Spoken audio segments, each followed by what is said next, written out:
Sit right there.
Shalom Israel, this is Captain Azadia of the ISUPK. It's in the Israelite School of Universal Practical Knowledge out of 1 West 125th Street, Harlem, New York. It's since 1969.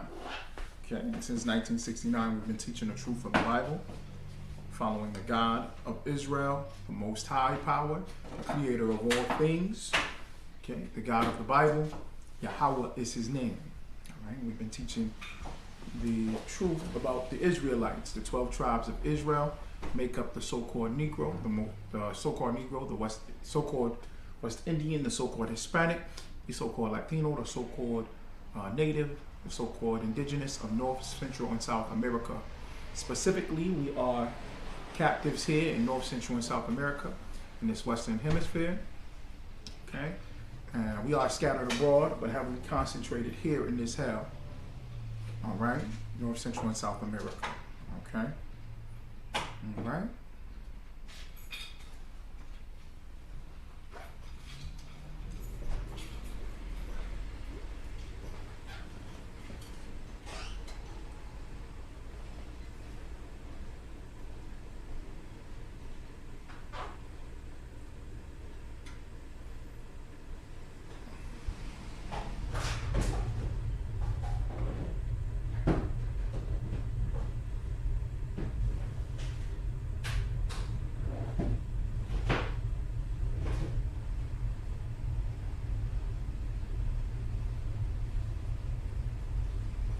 All right.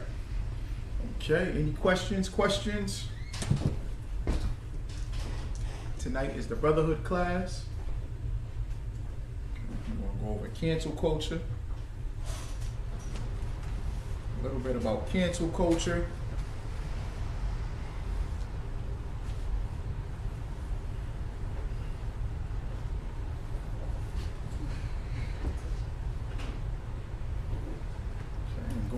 Cancel culture.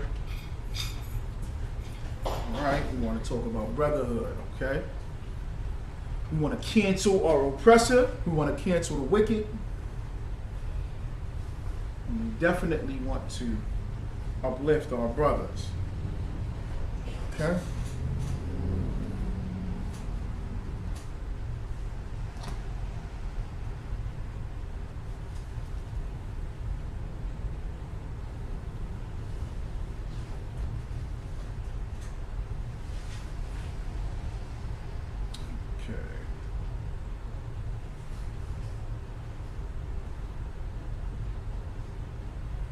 Any questions? I'm just waiting a moment.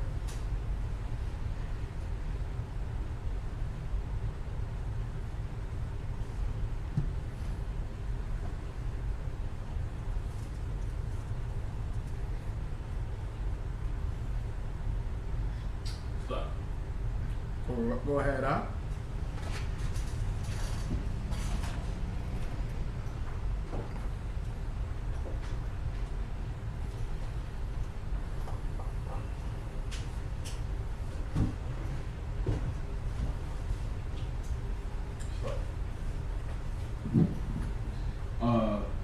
Revelations chapter 6,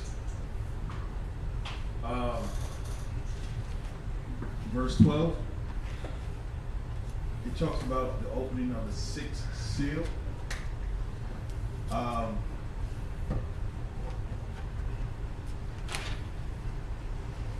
So it talks about the opening of the sixth seal, of course, though, and particular events that would happen, of course. Just wanted to know if you could give a little bit of clarification, on that. Specifically that, like 6 and 12.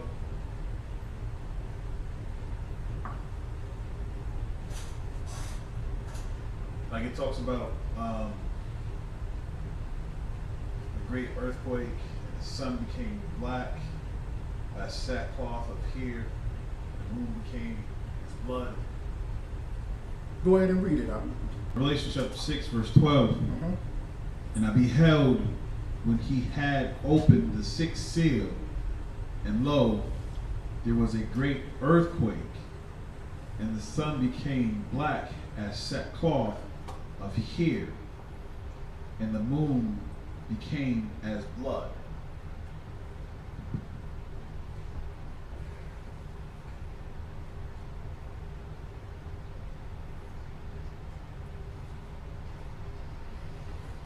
You just asking about the sixth seal, or you asking about the description that's given? God, what's like it? If we go back up, start in verse 1, I didn't want to go through, you know what I'm saying, all of that, but just get a little bit clarification on that. I feel like I guess we have to go back to kind of like verse 1 to get in context of what's happening. For that clarification, possibly. It just depends on what you're looking for. Well, so like so, if we also were to, I think it was because it's going over the seals in this chapter, right? That are broken.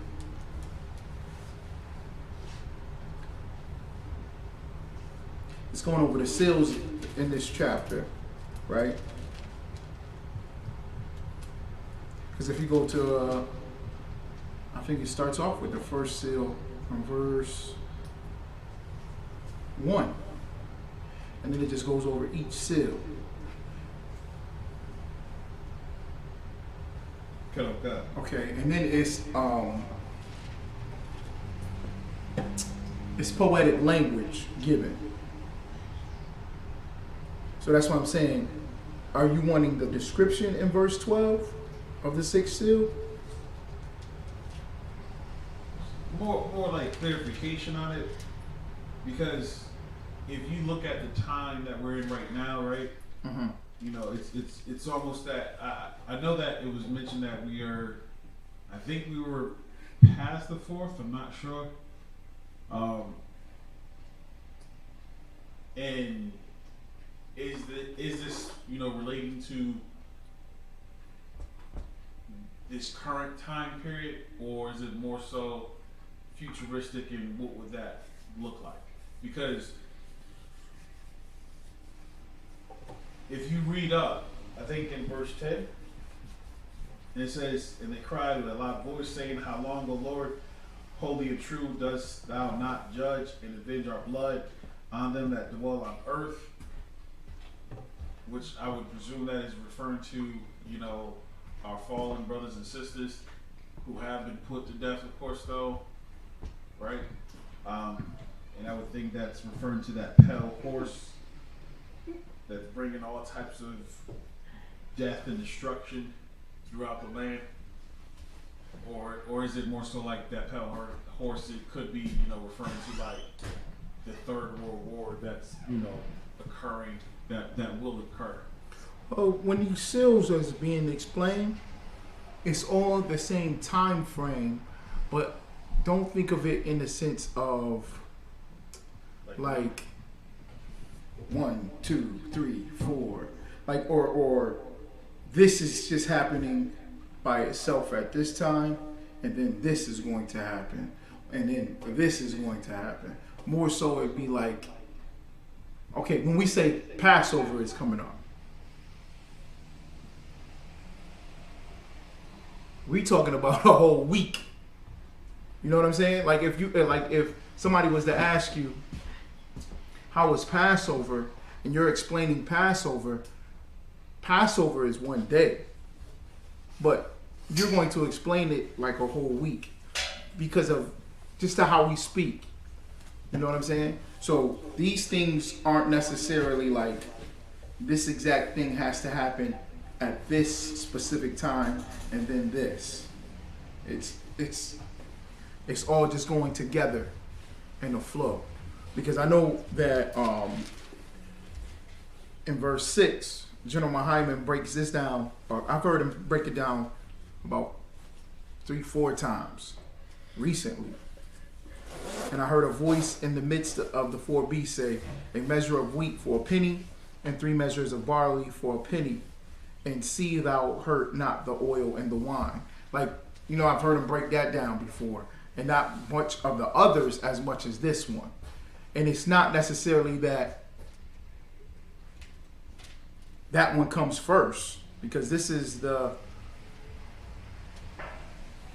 part of the third seal. You know what I'm saying? So it's just read verse 12 again. Okay. Revelation chapter 6, verse 12.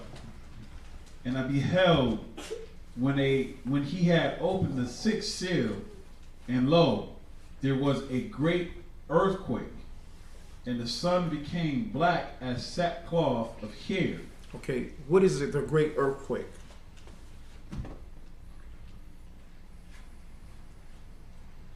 I mean, so I get it. What would be the great earthquake? Go ahead, huh? I mean,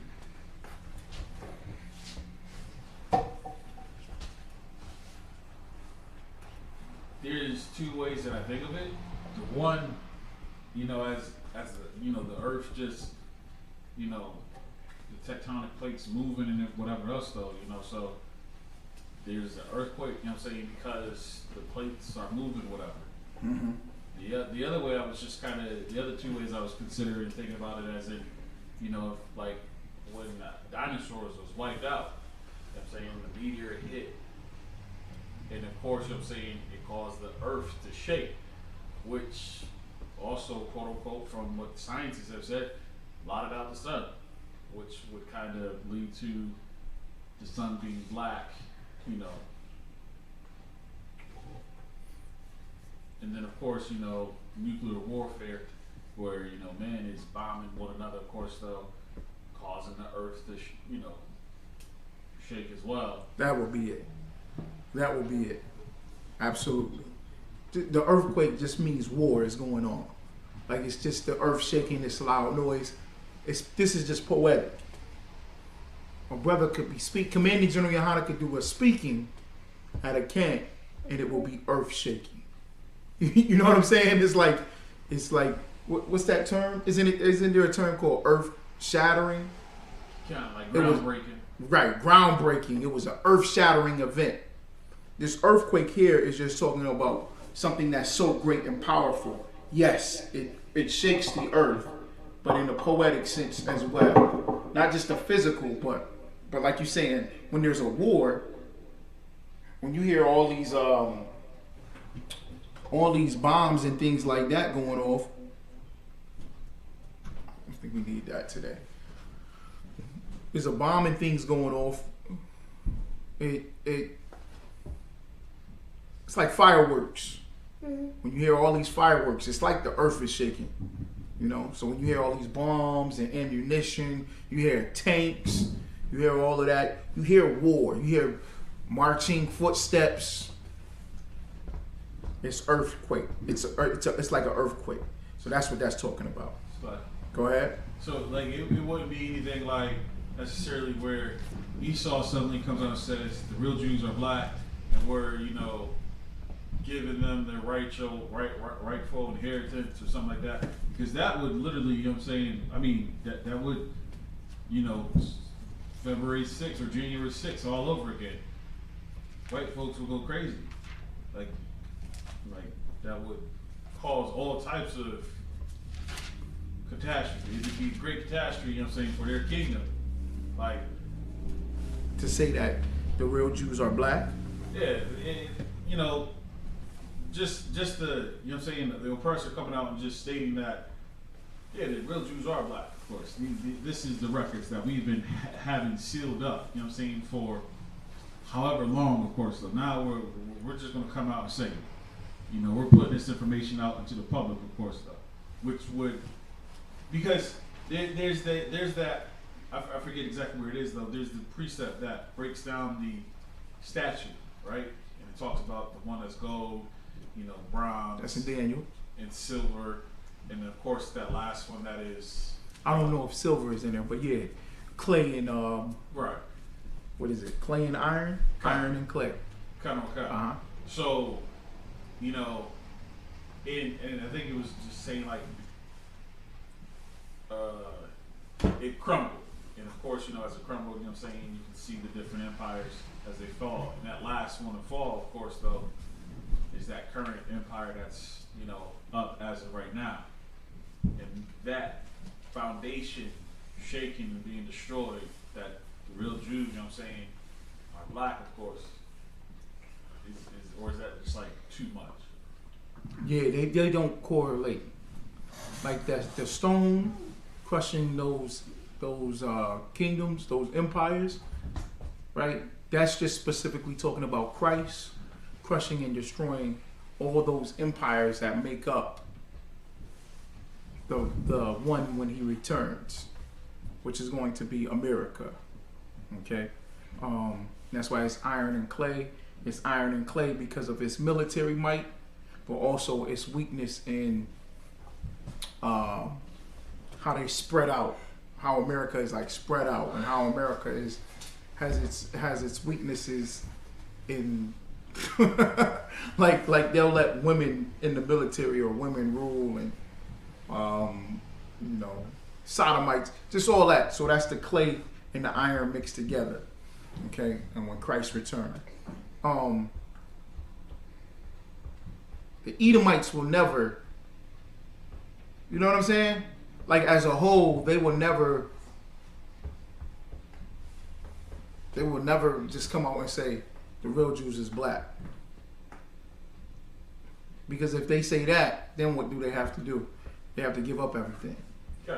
Okay. They can no longer pay billions of dollars to the Israelis in Israel, the land of Israel. They will never do that. They will never have to do that again. They would have to give us everything back. Not only give us everything back, give us what is due to us. Esau's never going to do that. You know what I'm saying? Because then that would go against this very verse here, verse 12. Because this verse is about war. You know what I'm saying? Because that means that they're literally just going to bow down before Yahushua returns if they admit and give us our identity back. Okay? That's who we are. All right? We can never trust Esau, period. All right? But this one here, read verse 12 one more time. Revelation chapter 6, verse 12.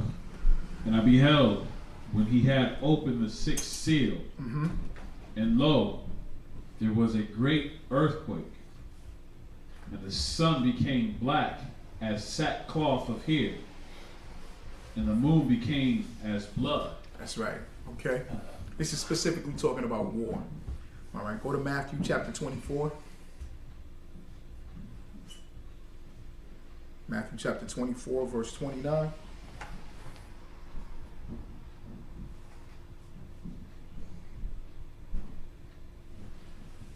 Matthew chapter 24, verse 29. Immediately after the tribulation of those days shall the sun be darkened, and the moon shall not give her light, and the stars shall fall from heaven, and the powers of the heavens shall be shaken. Right. Okay. Immediately after the tribulation of those days shall the sun be darkened, and the moon shall not give her light. Okay. How is that correlating? The sun, Salakia, shall the sun be darkened, and the moon shall not give her light. How does those two connect? Just physically. Well, Slaki, you have to go past, you know what I'm saying, the heavens in order to see the sun and the moon, of course, though. And if there's been, between all the pollution and all the, warfare, whatever, there's a cloud of smoke that, blots it out, that, prevents the light from, shining through.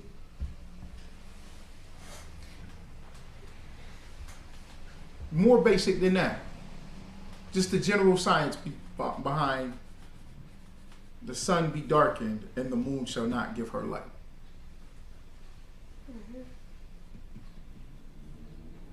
You're thinking about the war aspect of it, right? Just think of the physical, the science of the sun and the moon. So it's like, the moon, has an effect on the tides, of course, and the sun, in regards to plant life and vegetation. That's correct. Okay, and what's the correlation or the relationship between the sun and the moon? They're opposites. No. So it's like, the sun shines, you know what I'm saying, by itself, and the moon shines because of the sun. That's correct. That's it.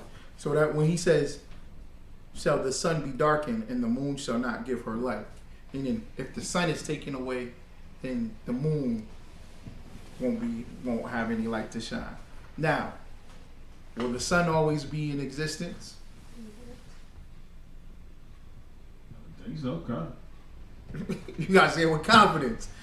The sun will always be in existence because the earth will always be in existence, right? Okay. This goes against that whole, you know, the earth is going to be destroyed and we're going to be floating in the clouds somewhere in heaven, rather than the kingdom of heaven being brought down to earth and we're going to rule. Okay. The sun will always abide. The moon will always abide. The earth will always abide. All right. So this sun and this moon, read verse 29 one more time. If y'all got any questions, just bring them out, all right? Shalom, sister. Matthew chapter 24, verse 29.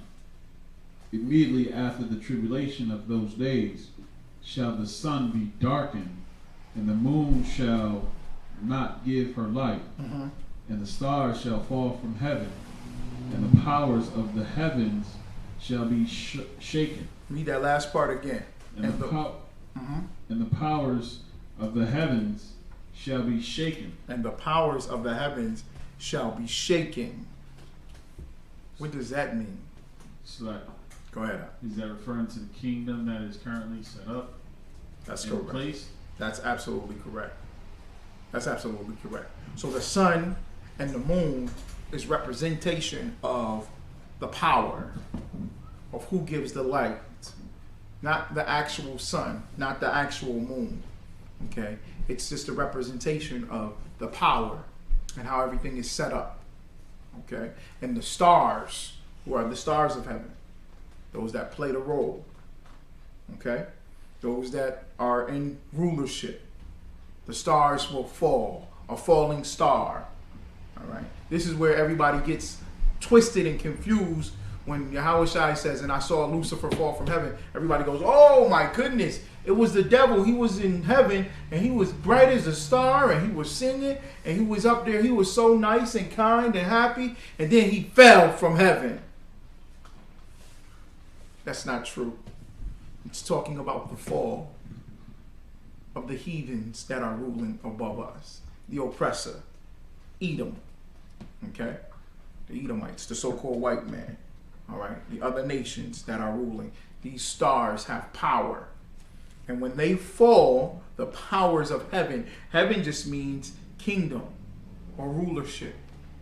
And when they fall from heaven out of their rulership, that's what goes back to this verse 12 in Revelation chapter 6 verse 12.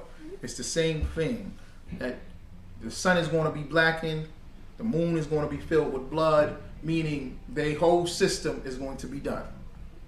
Okay, this is the system, this is the kingdoms of these nations, and those stars are going to fall. Those stars are going to fall for the very purpose of war. Okay, and they're going to fall to our King Yahushua Mashiach. Go ahead, huh? Yeah, so it's like, if I'm understanding it correctly, essentially what's happening is that the oppressor kingdom. You know how they say, like, the sun, have gone out. It's like their kingdom has died. Their kingdom is done and over with. So the sun will never rise on it again. So as you're saying, like, you saying the sun? You talking about their famous war manifestation? How they say the sun shall not rise, whatever they say. Yeah, the sun never sets on the British kingdom. Yeah, because it's so vast. Whatever. That's correct. Right. Right. So, but in this case, though, like, yeah, it's fine. Yeah, no, I was just saying, like, it's just that the sun, metaphorically saying, is just, the power, the might, and whatever else, though. Right. That brought forth life. You know what I'm saying? Like, that's exactly it. When you said the sun brings vegetation, the sun brings light, vegetation, water. If the sun does not exist, then life does not exist. So in essence, poetically, right, the sun represents their system, their kingdom, what backs them, what makes them powerful, their philosophy, their religion, what gives them life, right? Okay, so that's what gives them life. That's why Lucifer is called, his name is Lucifer. For what reason? What does the term Lucifer mean? Hold on, let's see if somebody can get it. Anybody, what does the term Lucifer mean? What does Lucifer mean?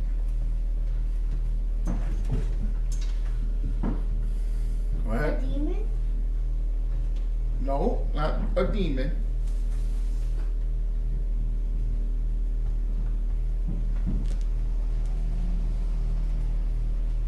How do you say light in Spanish? Light? Yes. How do you say light? Do you say light? Luz?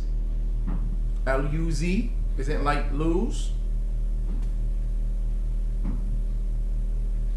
think that's how you say it in Spanish, right? I don't think so.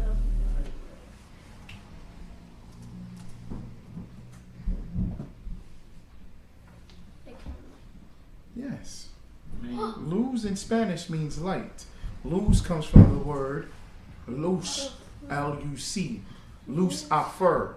Luz ifer. Ifer means to carry or to bear. Okay. Lucifer means the light bearer. That's why they say Lucifer, son of the morning. Okay, because he brings a light. All right. Now this light just represents thought, philosophy, technology. Okay, all right. Okay, and Lucifer is the kingdom, the man that brings this light, like the sun.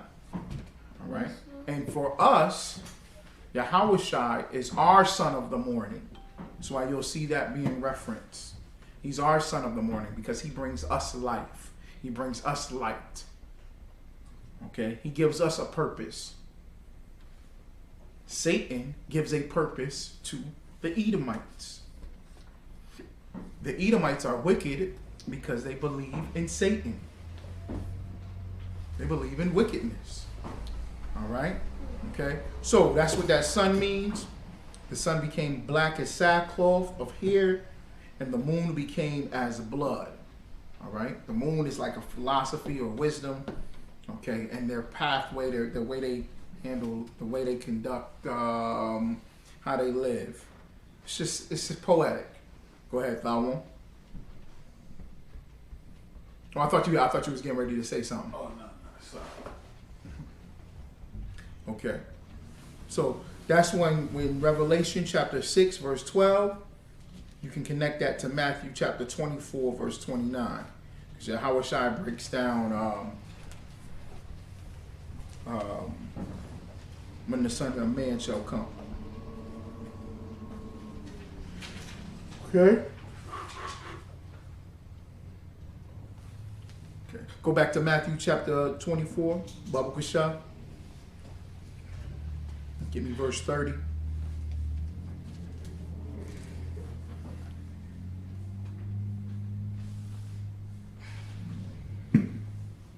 Matthew chapter 24, verse 30. And then shall appear the sign of the Son of Man in heaven, and then shall all the tribes of the earth mourn, and they shall see the Son of Man coming in the clouds of heaven with power and great glory. Yeah. Okay. This is the whole point and purpose. Now, Salakia, go back to Revelation chapter 6 and then read verse 13.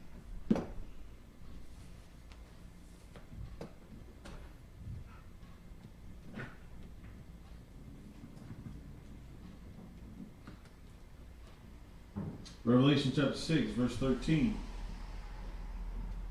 And the stars of the heaven fell unto the earth, even as a fig tree casteth under It's like it casts her under, it's like untimely figs when she is shaken of a mighty wind. All right. So you see the stars of heaven fell unto the earth, just like it says here. Okay. So when you want to precept upon precept with Revelation chapter 6, the seals, you precept it with Matthew chapter 24. Okay. Go ahead, huh? So, would we, and I want to be careful who was saying this though, but would we look at, in Abraham, his sons shall be as the stars in heaven, with the correlation to the sons falling because of that reference? You never want to do that. Because the reason why I'm saying that now is it's like this heavy push right now, where they're getting angels twisted with the Son of Man. The sons of God. They're getting it all twisted and confused. Yeah. Right. When it says that your seed shall be like the stars of heaven, is that what you're talking about? The promise to Abraham? Yeah. It's just poetic. You know? Right. It's just poetic and it's different poetry. It's different wording. It's a different style of what's being said. All right. The stars of heaven is like a star. Like the stars, like a superstar. Okay. Like Molech, like how everybody looks up to stars. Okay? Everybody looks up to stars. They want to follow stars. They want to be like the stars. All right? The presidents, the governing body, they're stars. You know, the celebrities, they're stars. When he said to Abraham, when the Most High said to Abraham, he said they'll be like the stars of the sky, meaning he was just speaking of the number of it. Okay? All right? Sis, now I'm not really bilingual. I just do know some Spanish. I did take Latin in college. I gotta get back to studying my Latin. I'm brushing up on Latin because it's good to know Latin. Because it's very foundational to the modern languages of English, Italian, and Spanish. The Romantic languages. They say Romantic because of Rome, and Latin came out of Rome or was dominant in Rome. But I do know some Spanish.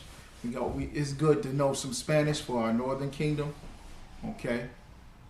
A lot of brothers, if you're listening, try to study up on Spanish. All right? There's 10 tribes that speak Spanish. All right? Okay? Just so that we can communicate. We do have wonderful brothers in the school. Captain Ashaparium, a whole bunch of mighty brothers who speak Spanish and translate it, okay, to wake up these tribes, all right? So it's a good tool to have in teaching the truth.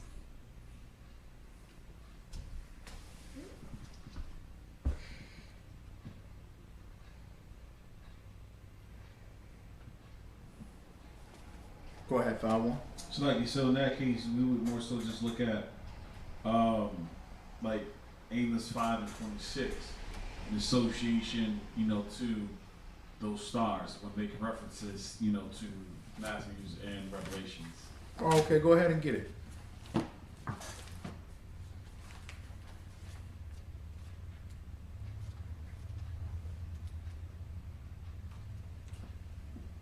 Amos chapter 5, verse 26. But ye have borne the tabernacles of your Molech, and chewing your images, the star of your God, which ye made to yourselves. Verse 27, therefore will I cause you to go into captivity, because captivity beyond Damascus, saith the Lord, whose name is the Lord of hosts. So we have made, our stars, in idols, of course, though. We made, LeBron James, a star and idol. we made, you know, Bernie Sanders or Kamala Harris or whatever that Hamite name when I was president, Obama. You know what I'm saying? Like a star. You know what I'm saying? That Right. We follow, we worship more or less stuff. Mm-hmm. Martin Luther King, right? But you want to look at it as two different breakdowns. Cut off cop. Yeah. This one is just the making the star of Molech, making it someone a star, like what you're saying, and bring it up. The other breakdown is just more so of the things that are to come for the return of Yahweh Shai Mashiach for our kingdom and the rulership. Go ahead. Well, Slaki, I mean, because you have a lot of those, you know, cats out here, you know, that sign their ancestors, you know, nonsense, whatever. Oh, give our ancestors whatever, this, that, and the third. Mm-hmm. You know, which is, you know, the way that they're approaching it is stemming from witchcraft. You know what I'm saying? We give power from the ancestors, all this other, you know, Wakanda nonsense. And just putting, you know, clarification on it, you know, for in that particular context. Now the stars is just referring, you know, to, you know what I'm saying, not the dead ancestors that you may be referring to in the conscious community or whatnot, though, but it's the stars in which that's where I was, you know, looking, you know, for that clarification aspect. Yeah, you just want it as two different breakdowns. The reason why I'm saying that is because of like what I'm going to speak on tonight about cancel culture, right? It's because you said Michael Jordan was made a star. Oh, you said LeBron James, Salakia, was made a star, right? Who made LeBron James a star? Did niggas make LeBron James a star? Go ahead. Michael Jordan made him a star? Nope. His coach? His coach made him a star? No. Nope. Go ahead, huh? Slaki, the media, Which is who? which is ran by the Oppressor. That's right. They make the stars. Okay? All right? They make up who the stars are going to be. Okay?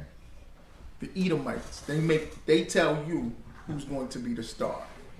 We don't do that. We don't have any control over that. All right? So we just always want to make sure that we point exactly at who's doing what. Because LeBron James, how many LeBron Jameses are there in the hood? Thousands. Thousands. Nobody looks at LeBron James as a star. Just the other day, I was told yesterday that Jazz died. The brother that came here the one day to help out in the school. Yeah. Small brother. Yeah. Right? They said he was in his apartment dead for a whole week before they found him. Why would it take a week to find this person? Because he's not looked at as somebody important. And Jazz is 100 times over in the hood. You know what I'm saying? This is 5 out of 10 people are Jazz in your hood, but nobody considers them to be stars because Esau doesn't find a way. Esau doesn't see a way to make money off of you or to manipulate you. LeBron James is made a star because Esau can make billions of dollars off of LeBron James. You know what I'm saying? So you just always want to point to that. Even with Wakanda, like when you talk about, like when we look at Wakanda, and Commander General Yohana broke it down the day after the movie came out, just on how Esau is going to push Wakanda. Why? Because it pushes Africans and it doesn't focus on the Killmonger. It doesn't focus on the black people in the hood in Oakland. You know, it doesn't. He didn't give vibranium to Oakland in the hood, where his father murdered his uncle. He gave that vibranium to Captain America and who else did he give vibranium to? He gave it to some other Edomites. Who was it? Black Widow. The Black Widow, right. He gave vibranium to them. He gives vibranium to Edomites. He doesn't give vibranium to those in the hood. Why? Because he doesn't look at us as making us stars. You understand what I'm saying? The Edomites made Barack Obama a star, and then we worshiped him as a star, because that's what the Edomites tell us to do. The Edomites tell us to do everything, and we think that this is what's going to lead into my topic about cancel culture, because we think that the woke, and like I said, the ancestors and the woke and the pro-black and the blackity-black and the Juneteenth, we think that that's constructed by us, when it's not constructed by us at all. It's not. It's constructed by white supremacy. It's very manipulative. Okay? It's very disguised. It's very, very masked. Go ahead, Aki. You was going to say something. Yeah, it's like, I was just going to mention like that same thing in regards to the Wakanda. And I was going to speak about, how Killmonger, wasn't looked at, as a star, in a sense that whatever his name is, the Black Panther dude, other guy. T'Challa. How he was, of course, though. And even when he went to do, of course, though, like, he talked about the kids in Oakland, not T'Challa, but Killmonger, right? And he goes, it's time for us to do our part. And he did his part, not bringing it to Oakland, not bringing it, to his people. That's my air quotes for those of you listening. But he took it to, the oppressor. Mm-hmm. It's like, absolutely. So,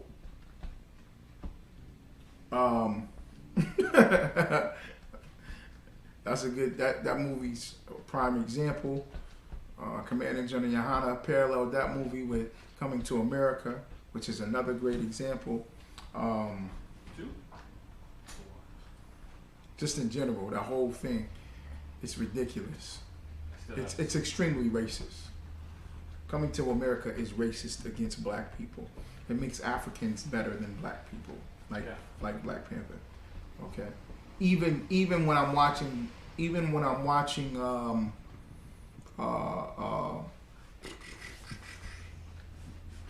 Blackish?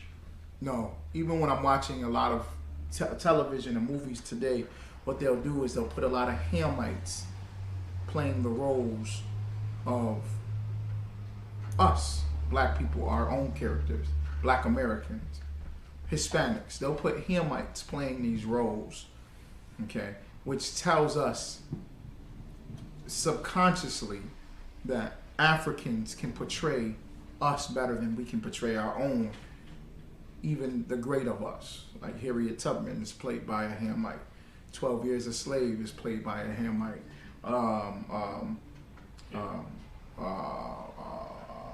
I'm not for certain, but I think it's some Hamites being played in the new Fresh Prince of Bel-Air show. It's just a lot of stuff that's where black Americans, and when I say black, I mean all 12 tribes, right? Blacks, Hispanics, and Native Americans, we can't do anything of our own construct. Black Lives Matter. I think one of the founders of Black Lives Matter is a Hamite. What's the sister's name? No, she's not a sister, Salakia. Issa Rae, right? A lot of sisters watch that show, Insecure. Okay, they watch a lot of things that really are telling black people that you're not better or you're not great enough. I see it on social media. This is something that's crazy too. I'm seeing a lot on social media, like, okay, if an Edomite, if a white girl is twerking, shaking her behind, what do they readily do?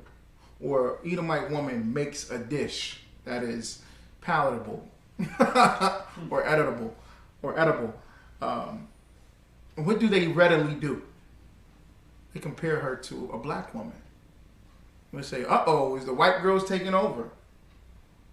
When we are talking about twerking, right? And black people will jump to defend it. Or black people will jump and comment on it or push it or promote it. because we're thinking that this correlates with black culture. We think that this is black, Hispanic, and Native American. So that we'll push it, okay? Ayasha Allah, Shalom, the white man. That was correct. That was correct. Y'all got any questions, pop them in. Go ahead.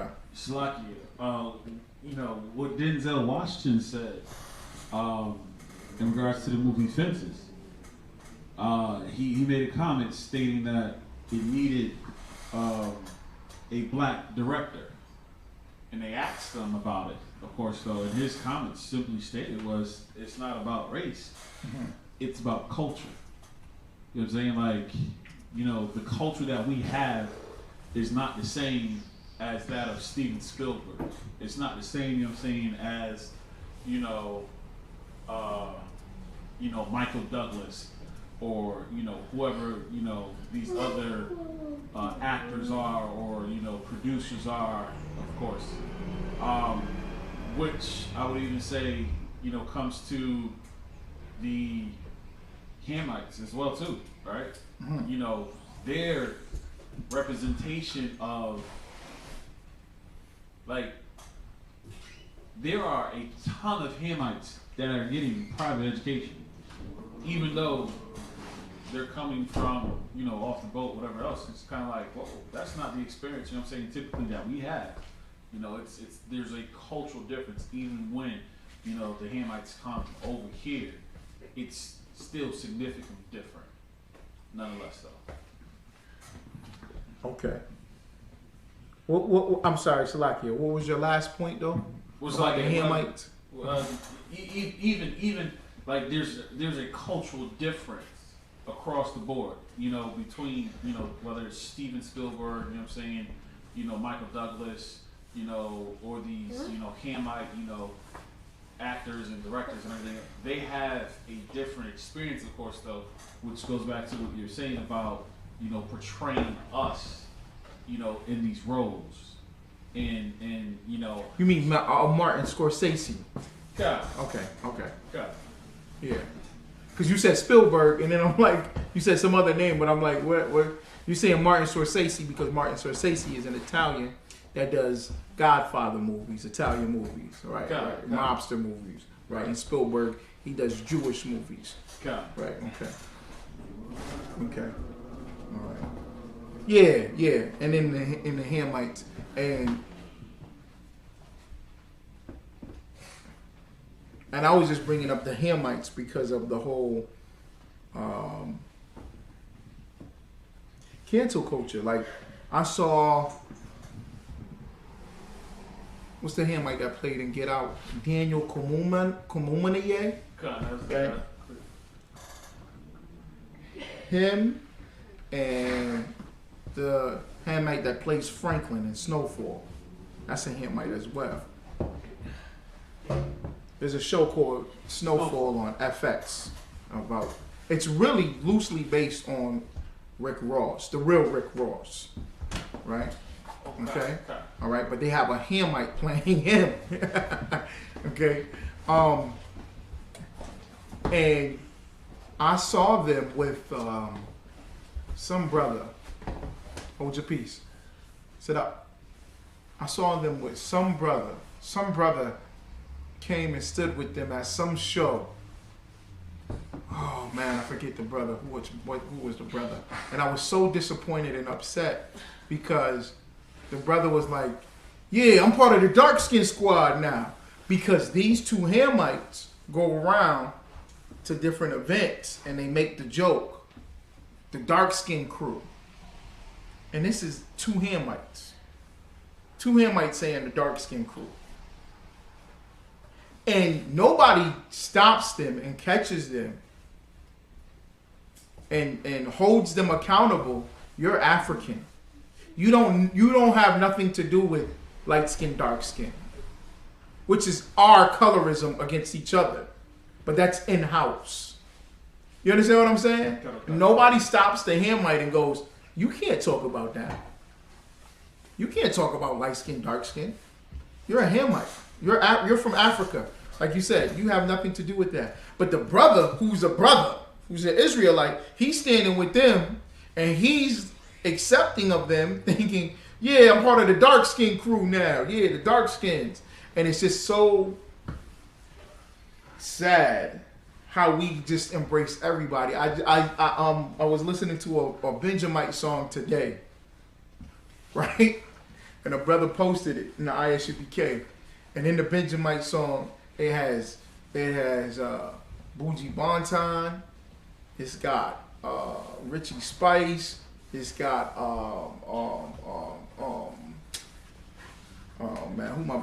Capleton.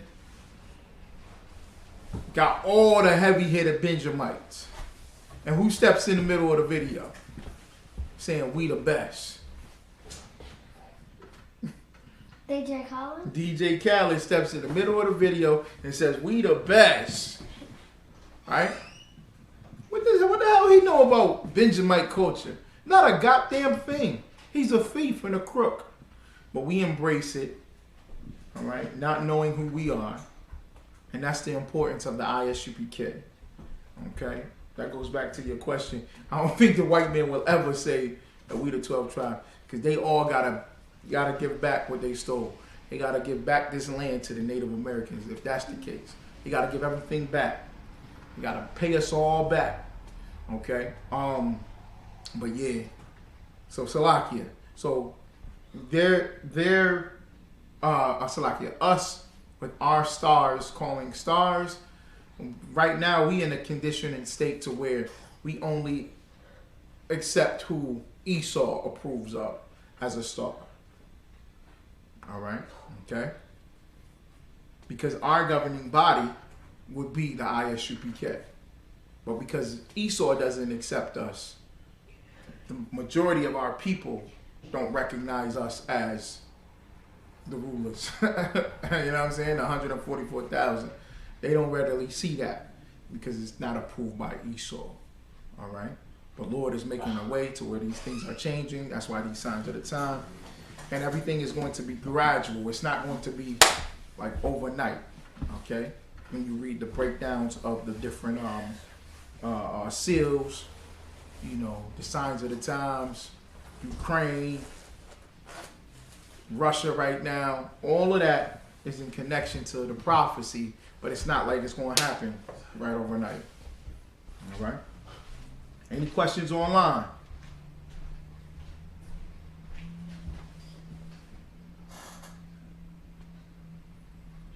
Any questions online?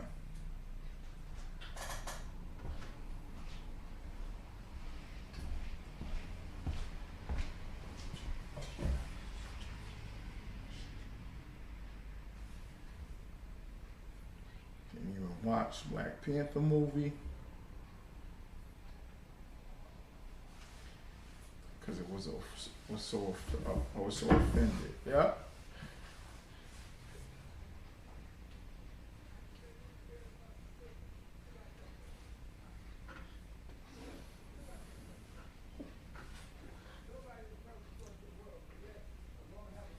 I watch these movies and things like that just for the social connection, the social commentary. A lot of times that's why I would watch certain movies, okay, to get how it connects to our people and its purpose and its intent, because our people need watchmen to see these things. All right. Any other questions?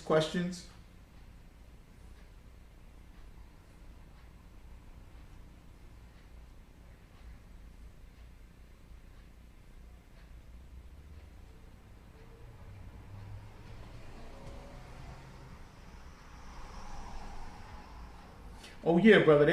He said this brother says, and then they put the 12 tribes as African, so we think we the same. Yeah, they're definitely going to allow. They will allow every heathen to claim themselves as Israelites, except who the true Israelites are. The Ethiopians they call Israelites. Who else they call Israelites? The Nigerians they call Israelites. The South Africans, they call the Limbas. In South Africa, they call Israelites. They call some group in, I think, Malaysia or somewhere, Southeast Asia. They call them Israelites. They call everybody Israelites. Okay? They call the Edomites Israelites. All right? And that brings me to my point. That's good. That brings me to my point. If y'all don't have any more questions, if y'all do, just go ahead and pop them in. I'm going to hit this up real quick.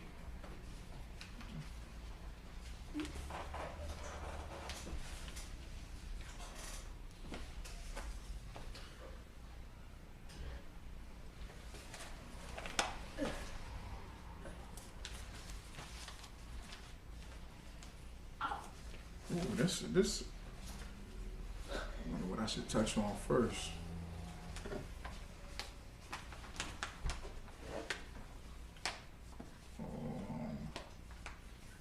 Let me touch on this first. Hamites, right?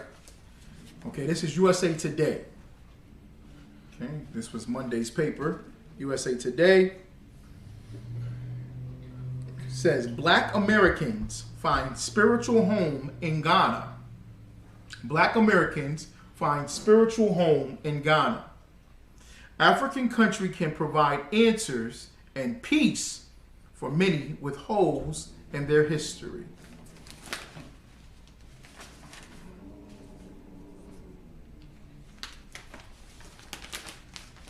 Accra, Ghana. You see that?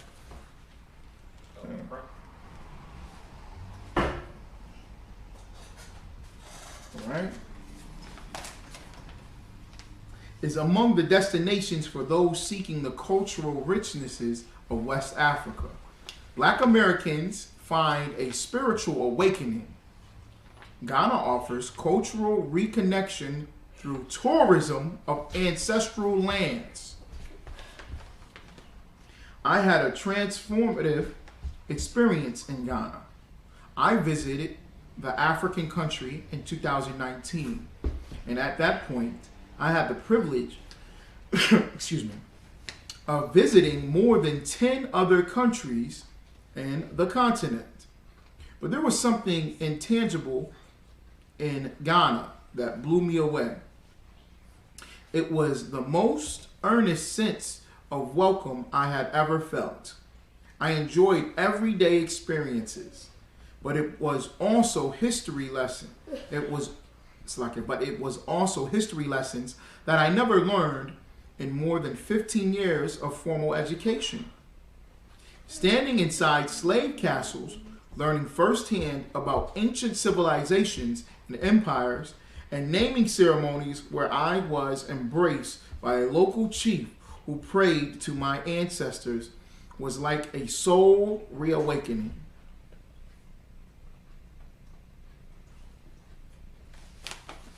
Why did this person go in 2019? It's going to say it in the next paragraph, but I want to see if anybody can get it. Why did this person go to Ghana, West Africa, in 2019?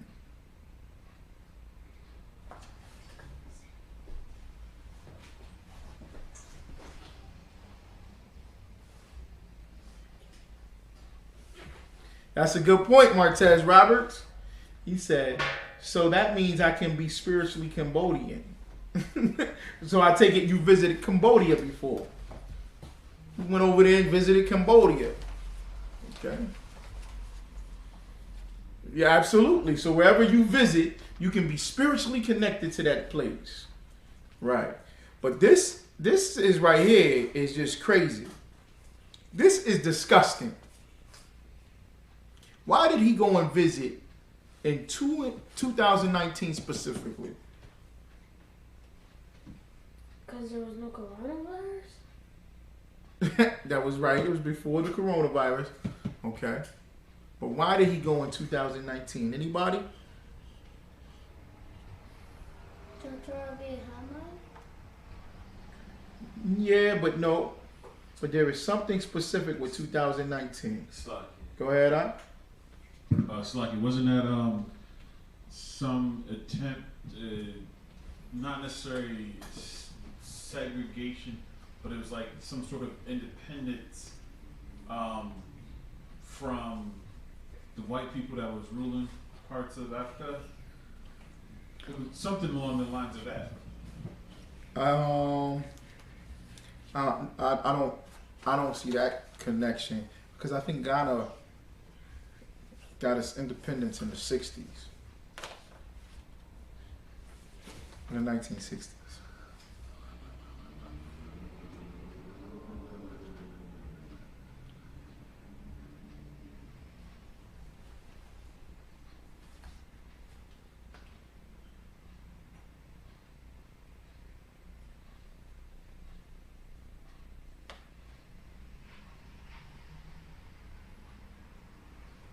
Anybody online? I'm gonna just check with them real quick. The Philippines, okay. So you spiritually Filipino. Right. Right. That's ridiculous. Go ahead, Op. It's like it's like the president in Ghana was pushing the return of Ghana. Yes. But why 2019? It was 400 years. That's it. In 2019, Ghana executed a campaign called the Year of the Return, marking 400 years since the first enslaved Africans were brought to U.S. shores from West Africa. This is disgusting. This is absolutely disgusting. So Ghana will admit that it was 400 years. So their welcome is going to be on the 400-year mark. Wow, that's disgusting. You mean to tell me y'all never said, man, our brothers and sisters are over there. Our brothers and sisters are over there in America. We got to go and get them. So you wait 400 years of our enslavement. You filthy, disgusting bastards, you Hamites. Us being African, that should be the cancel culture. That should be canceled. That should be canceled. Because why are they doing a welcoming, opening up? Listen to this. It was part of a hold on 1 second. No, I'm reading it right here.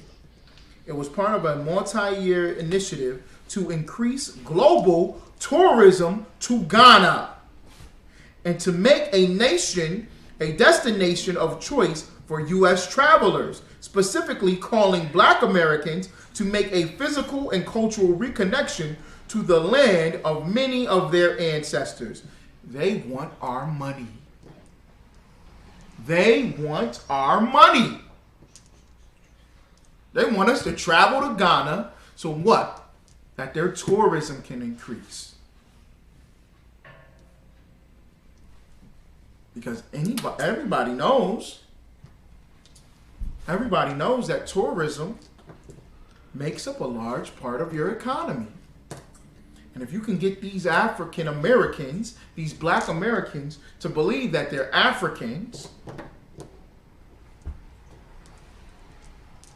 and tell them, come on home to Ghana.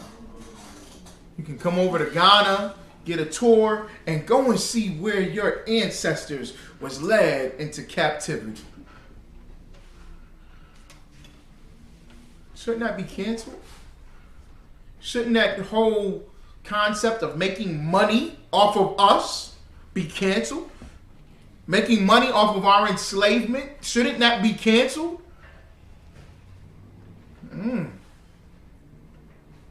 Do Black Americans get any of this tourism money? Does the tourism money go back to the hood where the slaves were? Does it go down south? Does it give us funds for better education? No, it does not. It does none of that. This is utterly disgusting. Okay? Local tour operator Francis Awunai of Awunai Tours offers services for anyone who wants to explore Africa, but feels a special sense of responsibility and pride when welcoming guest of African descent. Where was Francis at? Where was Francis at when Marcus Garvey was saying, we need to build our own ships? What was it? The Star Line? What was Marcus Garvey's ship's name? I think it was the Star Line. Right? Where was Francis at when Nat Turner said, man, we got to have a revolt? Where was Francis at when Toussaint Overture and what's the other brother? John Pascal? The Haitian Revolt. The tribe of Levi. Where were they at? Where were they at with all the Caribbean revolts in Puerto Rico? And in Cuba? And in Brazil? Where were they at with all the Mexican revolts? Where were they at? Not a goddamn place to be seen, man. Not a sight to be seen. But now when it's time to make a couple of dollars, let's make a couple of dollars off of them.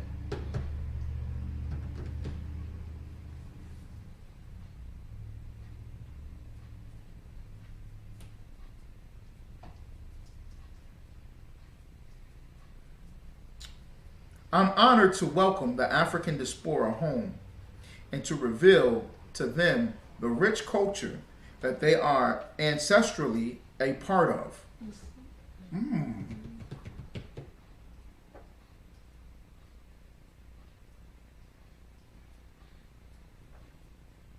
Oh, y'all see that, right? So we African. That's what he's saying. That's what they're saying. That's what they're saying. They're saying that black Americans are Africans. Give me Psalms 83. Psalms chapter 83. We need to have cancel culture, man. We need to have cancel culture and cancel all the heathen nations. We need to really investigate what is always being said, what is being done to us, our people. Everything that has to do with our people, we need leadership to make sure that it is correct and that it is viable and that it is conducive and constructive and what? It gives us the return. We need that. And we have that in the ISUPK. Commanding General Yohana. The generals, the captains, the officers. We are the priest of the Most High God that tells everyone on the face of the planet what is right and wrong. And we will tell Ghana, no.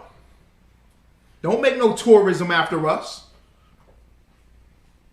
That's canceling. We canceling you. You can't. How you gonna benefit after us? And then call us African. Now we African when it can make you some money. They be selling them damn funky roses outside of the club or at the fair. My brother. For you and your lady.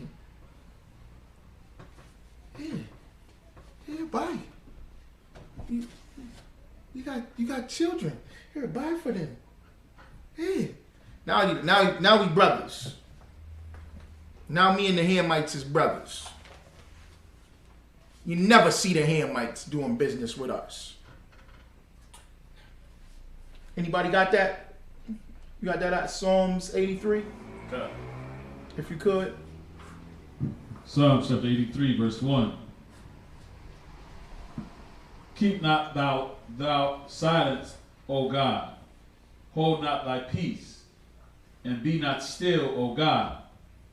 For lo, thy enemies make a tumult. For what? For lo, thy enemies make a tumult. Okay, keep going.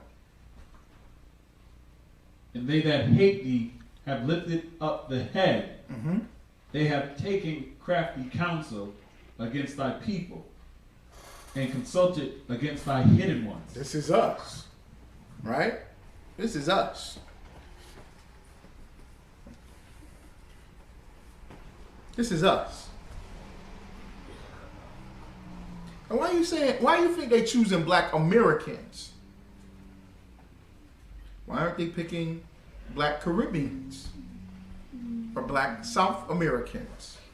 Or Afro-Latinos? Why are they picking specifically black Americans?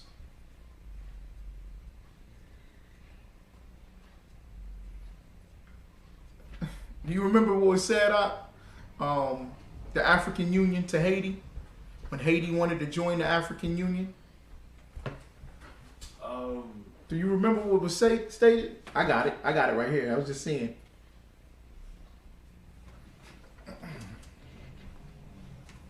There's the cultural difference between. Look at that. Pop right up because I have typed it in.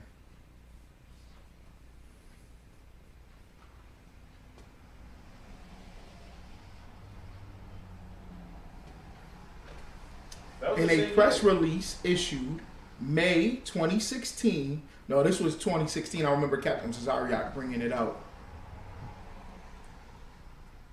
And Captain Cesariak kept pushing this, and it was so heavy. Shout out to Captain Cesariak.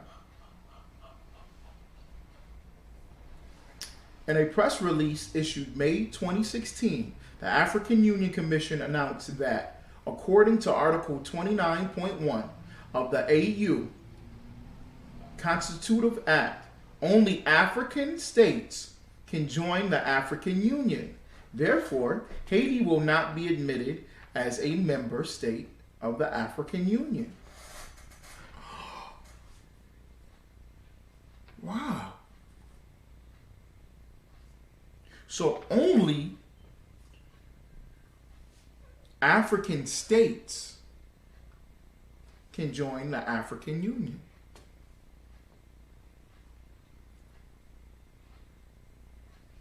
Is Africa a country? Or is Africa a continent? A continent. Very good, Leviticus. Africa is a continent. A continent has countries inside of it. Then cities and countries. Right. Then they have states Then they have within the countries. Okay. All right. They have 10 states. Let's see here.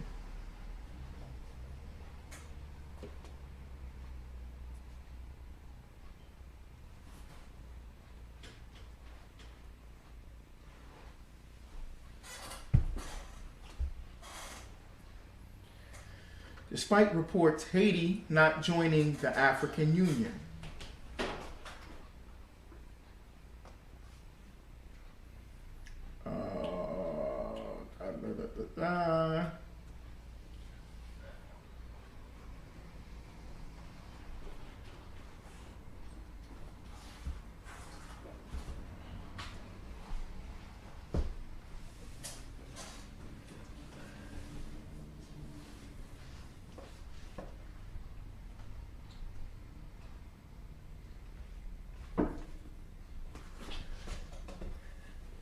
Okay, and this is the brother that pushed it to the African Union. He wanted Haiti to join the African Union. It's not something we decided. It's a place that we earned after we fought for our independence 212 years ago, he said. We paved the way for every other African nation to be free today.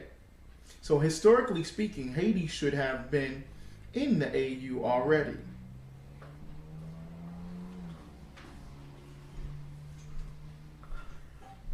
Haiti is unique from the rest of the Caribbean. Much of its culture and history is still directly linked to countries like Benin, Sierra Leone, and Togo. Toussaint L'Ouverture, who led Haiti's rebellion against the French in 1791, was of Beninese descent. Haiti established itself as a symbol of black independence and as an advocate for the liberation of Africa from colonial rule after becoming the first black country to join the United Nations in 1945.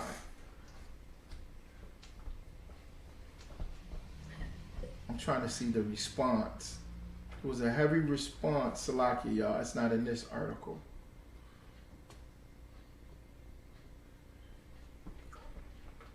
Okay, because the response was, I remember when Captain Tazariak brought this out.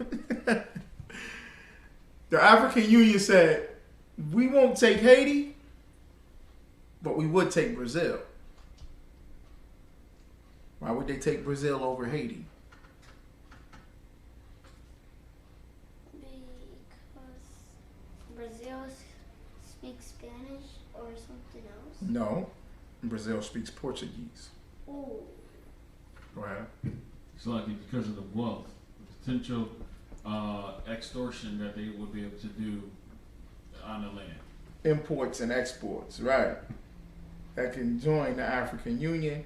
They will get more money from Brazil rather than Haiti. All right? Ain't Haiti in Brazil? No, Near Brazil? no. Yeah, Haiti is in the Caribbean. Okay. Haiti and So- the Dominican Republic share an island called Hispaniola. All right? So, this is all about money. So, the reason why I'm bringing that up is because they want black Americans because they see the potential of wealth. Right? Because on television, you see black Americans and you see black Americans who? Who do you see making all the movies? Who's a big film director? Michael Mann? Black.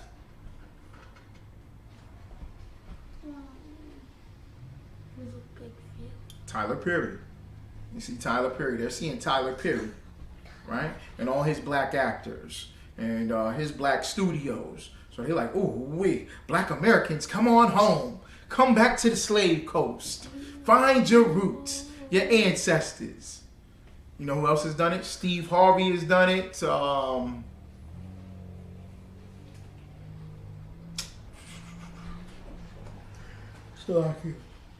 What's her name? Lisa Ray. She was in the Players Club.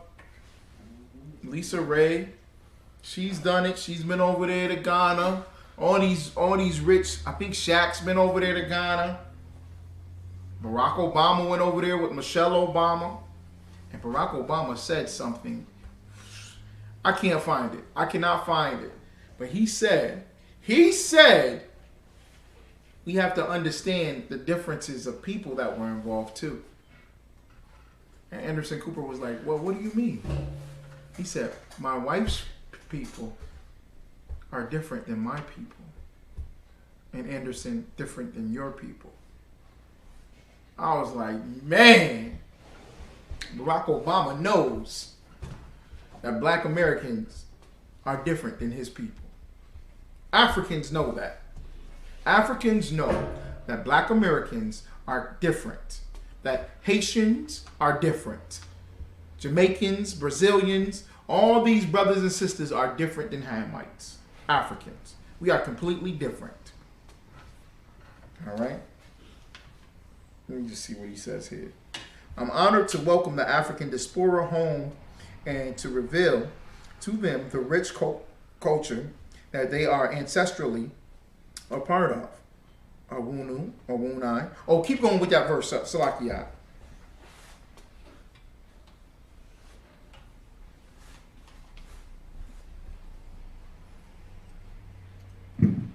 They have taken, Psalms 83:3. They have taken crafty counsel against thy people and consulted against thy hidden ones. Uh-huh. They have said, come and let us cut them off. Let us do what? Come and let us cut them off. Let us do what? Let us cut them off. Let us cut them off. Let us cut them off. Okay? Because when you have a country that establishes a specific tourism geared towards Americans, they have to get some type of approval with America. So America is going to approve of this, so that we be cut off. Keep going on. Cut them off from being a nation. Let's cut them off from being a nation. Go ahead. That the name of Israel may be no more in remembrance. That the name of Israel be no more in remembrance.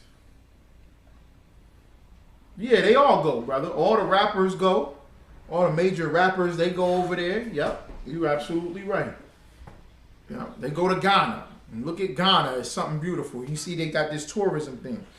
And what this does, it cuts us off from being a nation. Because we're not finding out that we are Israelites.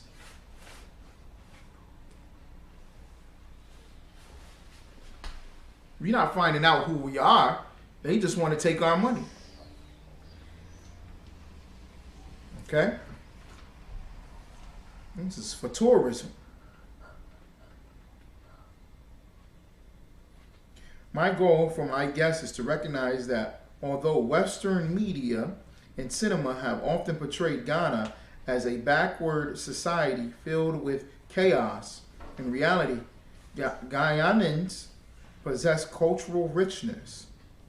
I want them to realize that Ghana's extensive history expands far beyond the transatlantic slave trade, and our ancestors played a significant role in contributing to civilization.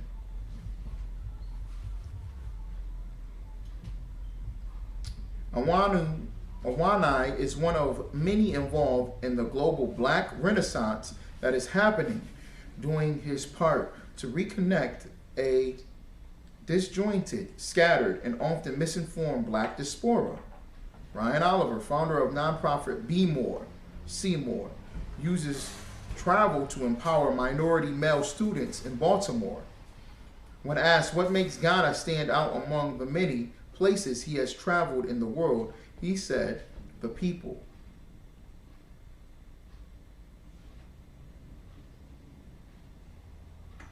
All right. Let me jump back into this because this is heavy. Okay. All right. I just wanted to bring that article up. And I'm going to get on to the cancel culture, but I want to bring this out too. I want to bring this clip out. Man and General Yohana brought this out last night, and this was so impactful. I'm going to get to the cancel culture. All right, but let me see here.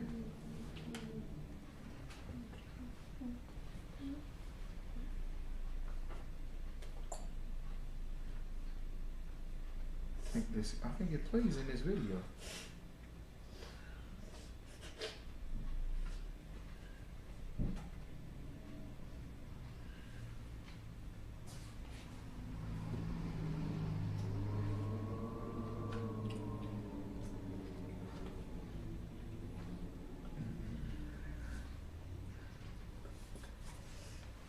The mother of Dante Wright.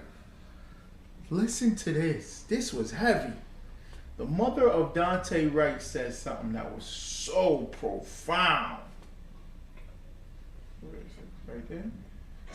White women's tears trump justice.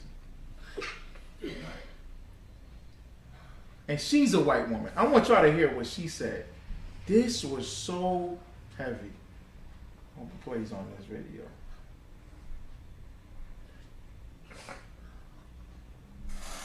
Play the video as soon as it's commercial.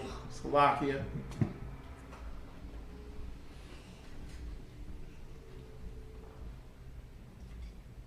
That's not what I want.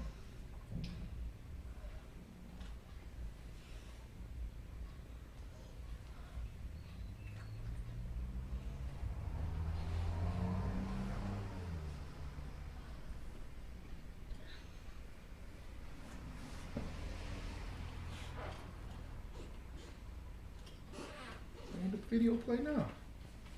You could probably gotta look it up on YouTube. That's it right there.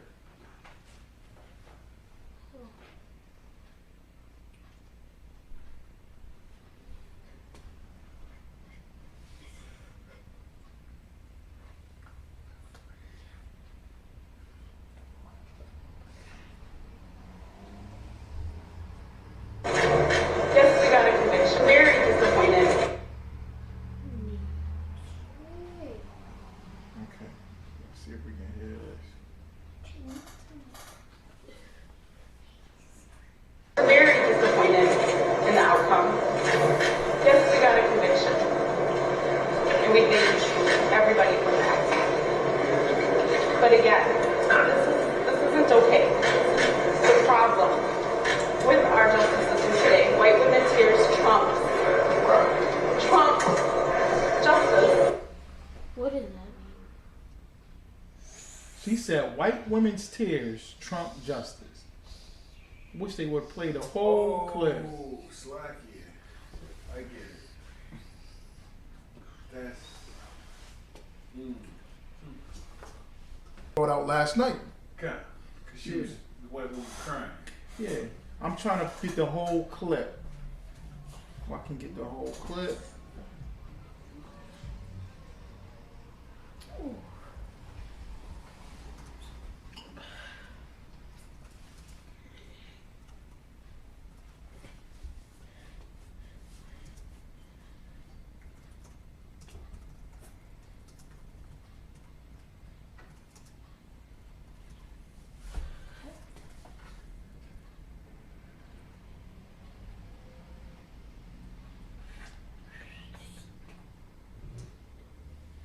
Water for y'all patience. I can read it to y'all, but I think it'll be better.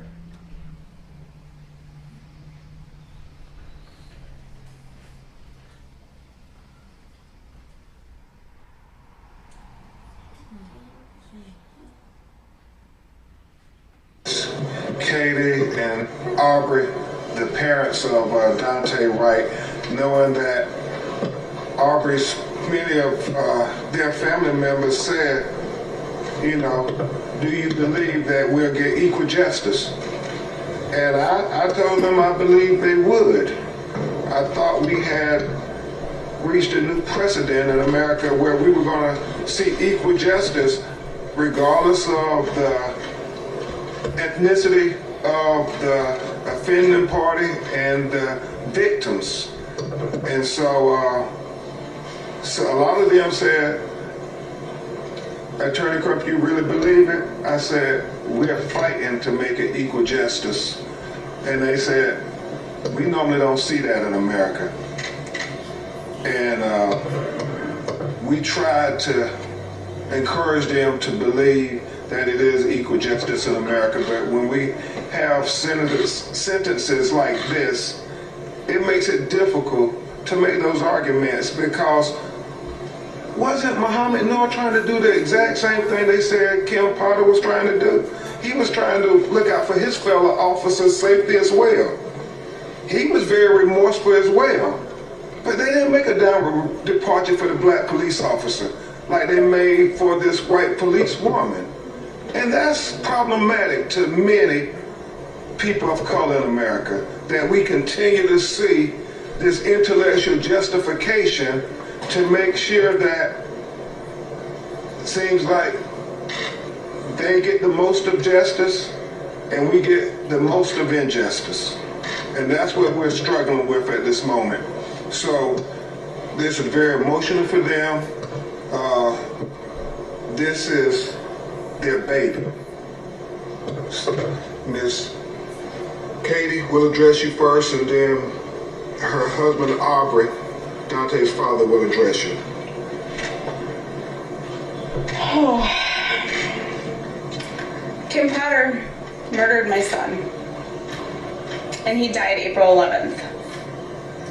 Today, the justice system murdered him all over again. To sit there and watch, pouring my heart out in my victim impact statement that took so long to write, and I reread it over and over again, to not get a response out of the judge at all. But then when it came down to sentencing Kim Potter, she broke out in tears. So once again, we are standing here to say that we're very disappointed in the outcome. Yes, we got a conviction, and we thank everybody for that. But again, this isn't okay. This is the problem with our justice system today. White women tears trumps justice. And I thought my white women tears would be good enough. Dang! Because they're true and genuine. But when they're coerced, coached, and taught by the defense attorney, I guess we didn't have a win in this at all. Thank you.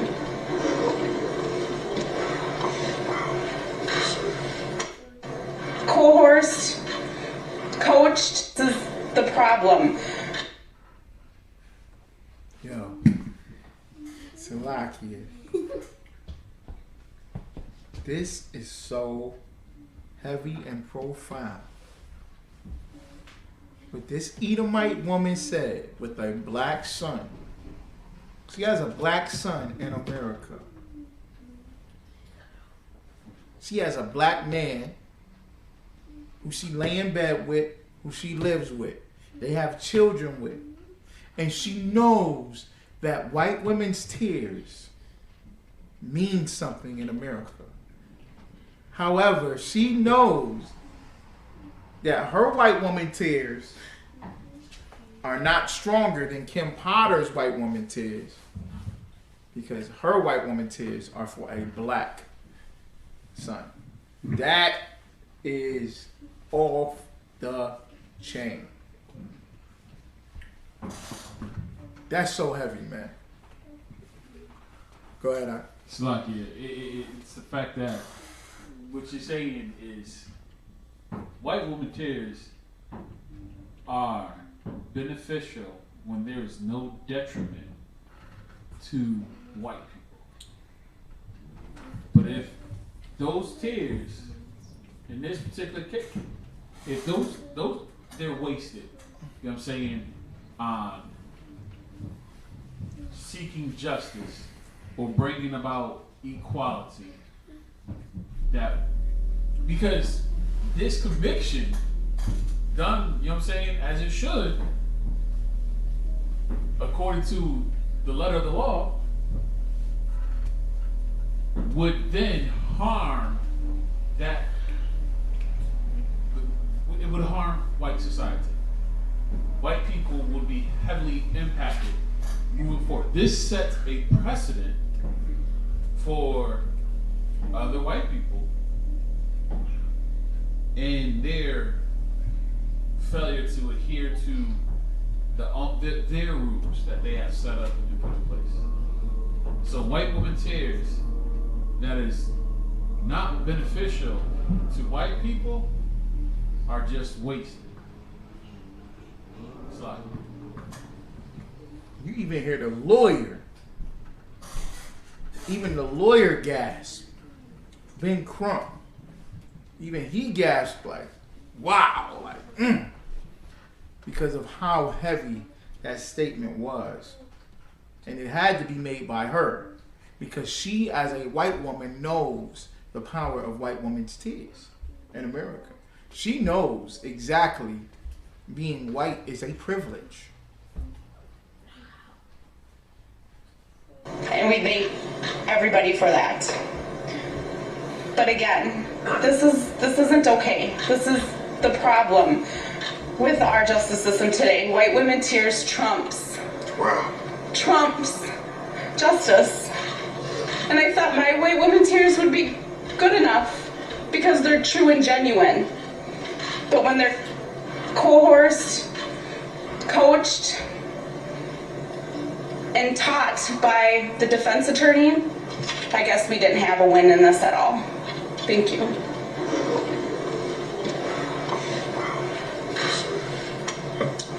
I want to just say, you know, I feel cheated. I feel hurt. I mean, I'm very upset that my son's life was taken, and that it seemed to me that nobody even cared enough.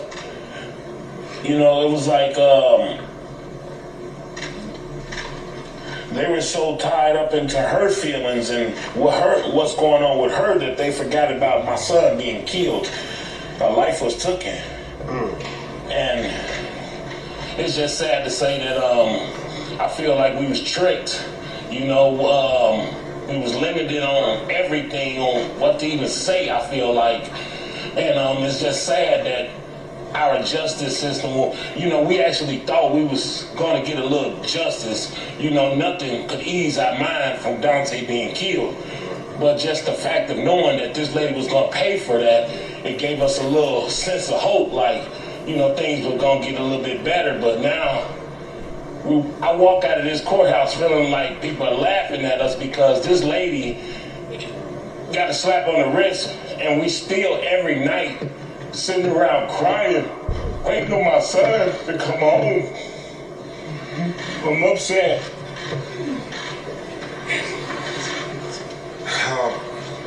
And the emotions are real. You know, one of Dante's family members told me just now, you know, people in our community have gotten sentenced to greater time for selling marijuana than she got for killing our cousin. Let that sink in. There are black people in prison serving greater time for selling marijuana, which is legal in most states, than this police officer got for killing this young black man. We gotta tell people that Liberty Mutual customizes car.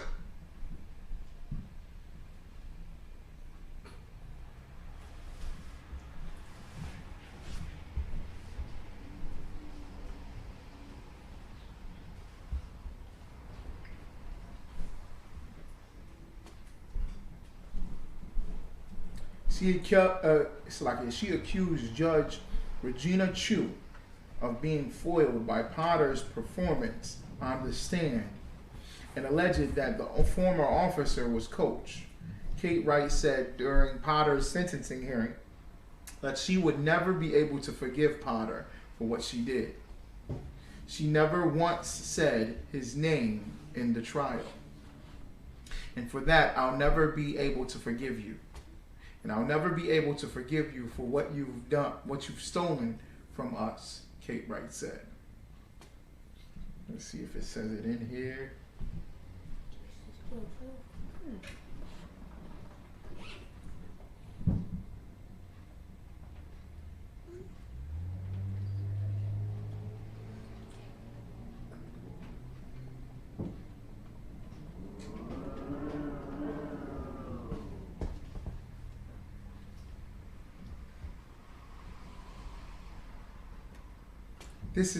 This is the problem with our justice system today.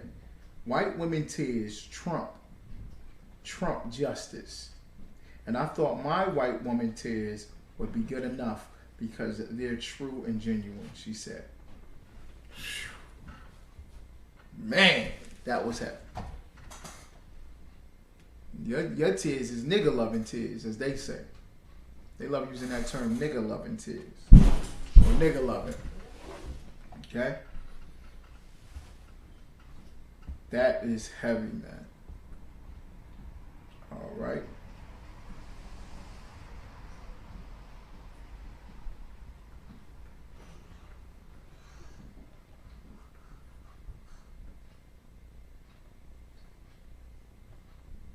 Just checking to see if there's any questions online.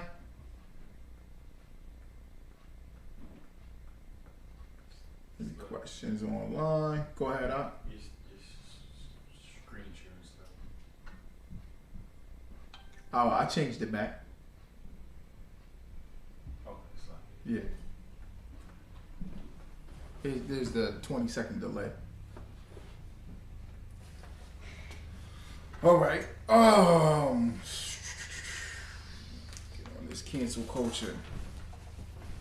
Cancel culture put on notice Joe Rogan from left, Whoopi Goldberg, Aquafina are controversial but not canceled. Is there a new cultural debate canceling cancel culture? Now, what did Joe Rogan do? Anybody familiar with what Joe Rogan did? Okay, so Go ahead. Joe Rogan, you know what I'm saying, who used the N-word in his podcast. If I'm correct, it was his podcast. His daughter, it's not his daughter, but it's his Red's daughter, who father has passed. He passed already. Back, I think father passed back in 2009 or something like that. Mm-hmm. He was the brother that made the song "Somebody Knocking Them Boots." That's who the father is. But he has raised that brother's son or daughter, Slakia, since I believe, I don't know if it was like the age of almost 4. I think because her father died. I don't know if it was a car accident or a heart attack or something like that.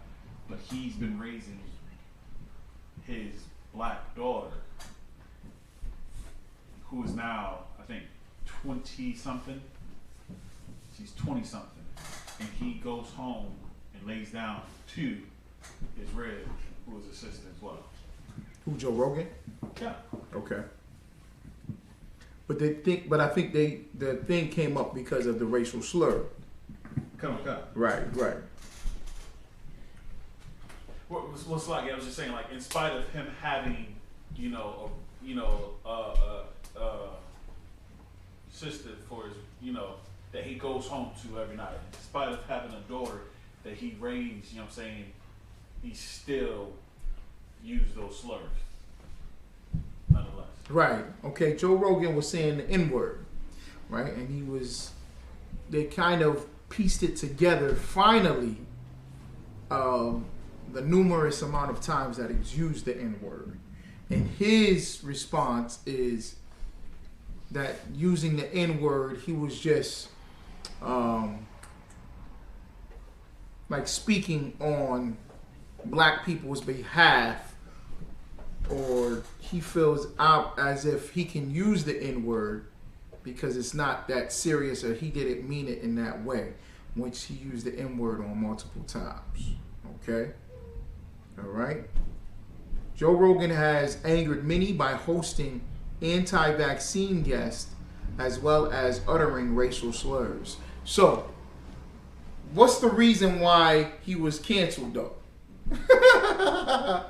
Or what's the reason why it was put in the light? Because he said, let me try to get this, man.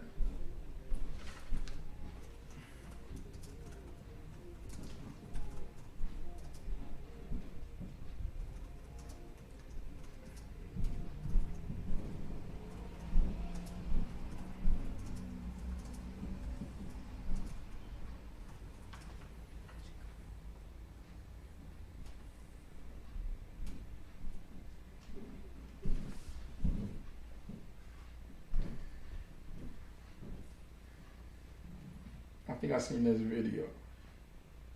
He said the N-word more than 20 times. So he said nigger more than 20 times. So why would they bring it up now?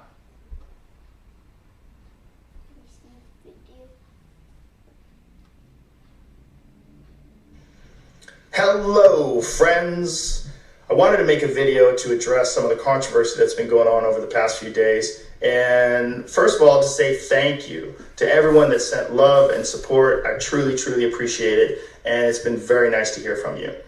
I wanted to make this video, first of all, because I don't want to hear shit trash. I don't want to keep that video because that's heavy. For a moment. But yeah, Joe Rogan said, let me read this to y'all. Let me read this again. Joe Rogan has angered many by hosting anti-vaccine guests as well as uttering racial slurs. This is the life section of USA Today. Did anybody catch that? Anybody catch what I just read from USA Today?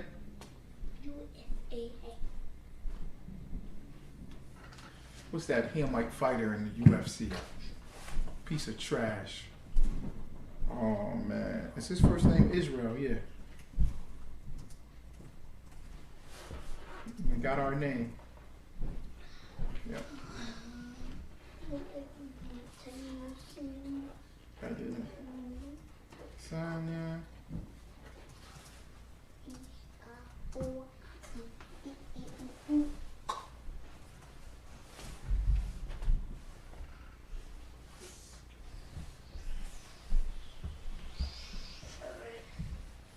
I want y'all to hear what this African, this Hamite said. We have never been accused of being not that flashy, fancy. Oh boy, oh boy. That's a Hamite?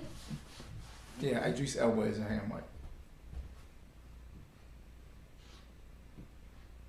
I thought he was an Israelite. No, he's a Hamite. He plays the role of Israelites. Thought what you did with Rogan was so brave. Yo, that was so brave. Huh? That was like the alley-oop. This is a filthy, stinking Hamite. Joe Rogan, this piece of trash Edomite, who's made rich off of UFC, commentating UFC fights, and being a spokesperson and a journalist for the UFC specifically. He used to do that show, Fear Factor. Joe Rogan used to host the show Fear Factor, right? But he made money and got rich off of our people in the UFC. Because our people made the UFC explode. The tribe of Asher, the Brazilian brothers, woo-wee. Okay?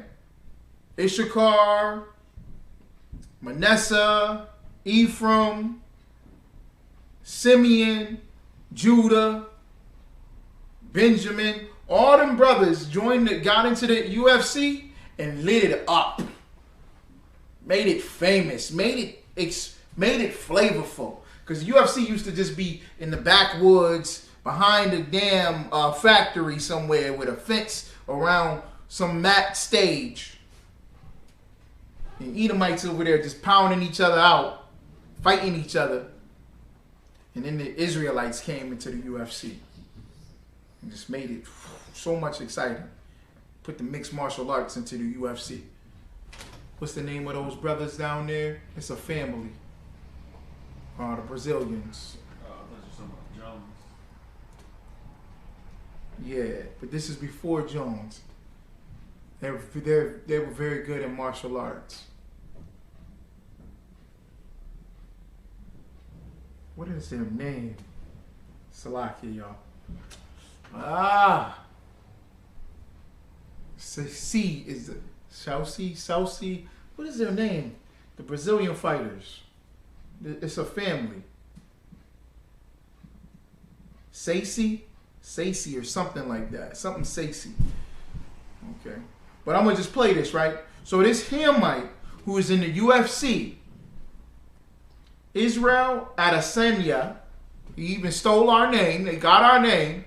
This filthy piece of trash. Because Joe Rogan gets on his podcast and he says the N-word every day. All the time. He said it over 20 times.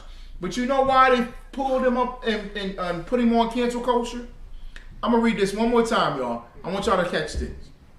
Joe Rogan has angered many by hosting anti-vaccine guests as well as uttering racial slurs. Anybody catch that?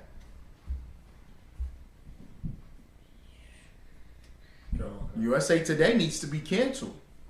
That needs to be Brazilian Jiu-Jitsu Capoeira. That's correct, brother. I'm looking for the name. Is it Sacy? JC? Silva?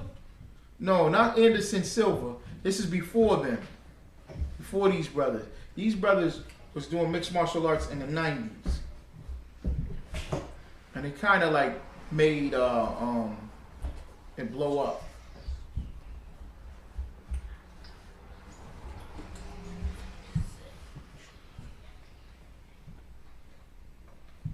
That's all right though.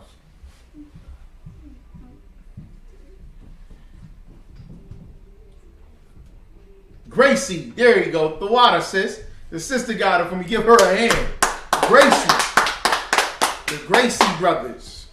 The Gracie family. Okay? The water, sis. Go ahead, Firewoman. You caught the USA Today?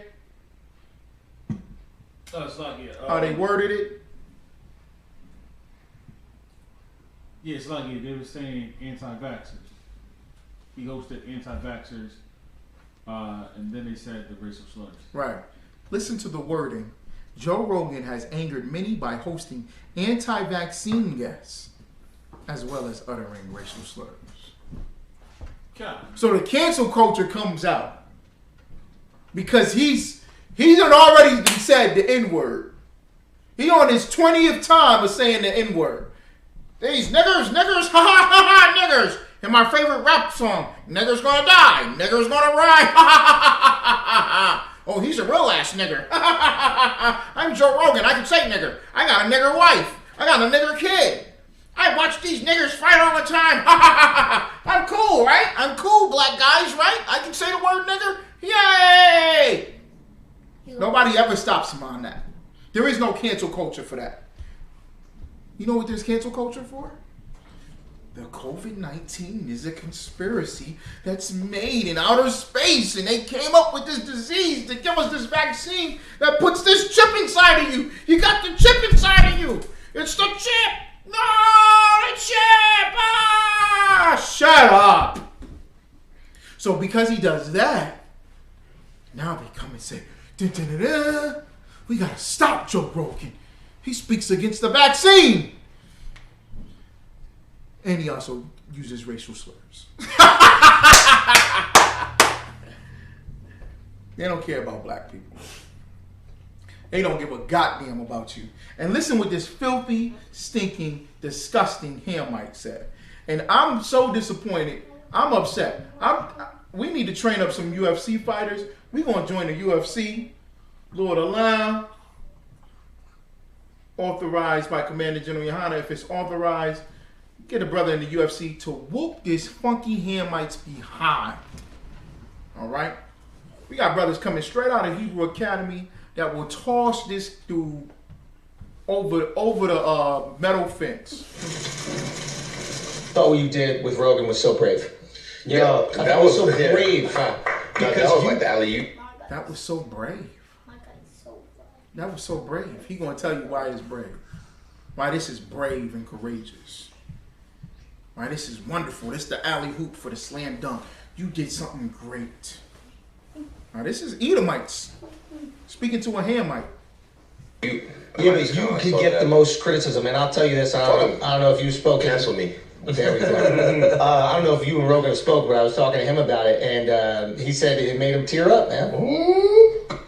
Made him tear I love up. that dude, man. And you know, Rogan's a guy that, for me, look, all right, we know what's going on. Yeah. You know, like that's why I said fuck the noise, because it's like, if don't focus on what they want you to focus on why they're doing what they're doing. Now, do you know how much manpower it takes for someone to go through every single episode of the JRE? They probably had a whole team on that shit. And just like find where he was saying the word, find where he was using the N-word, and just like, they would have had like 10 people on that shit. Yeah. An hour. He said, I love that dude, man. I love that guy. I love Joe Rogan. Let me find it.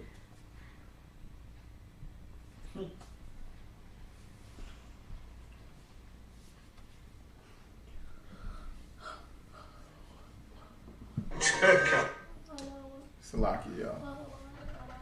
You not own any copyright or authorization over the commercial. It's a commercial as I'm playing videos for educational purposes.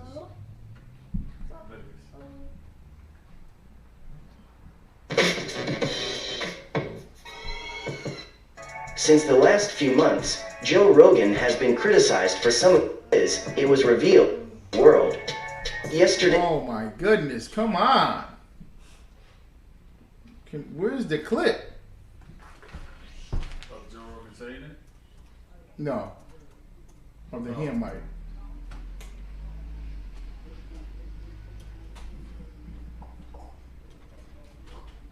Dropper number 12. Dan, I had a question for you around Joe Rogan. There's been a lot of controversy with him. First off, let me take this one. Hold on. I'm black. I can take this one. Look. I'm black. I can take this one. We need to cancel all Hamites from using the term black. Because they are not black. The term black is affiliated with the so-called African Americans, the so-called Caribbean Americans, the so-called Hispanic Caribbeans, the so-called Hispanics, the so-called Latinos, the so-called Native Indigenous of North, Central, and South America. Because the term black refers to the curses. And there's no other people that fits the curses than the 12 tribes of Israel. This Hamite is not black.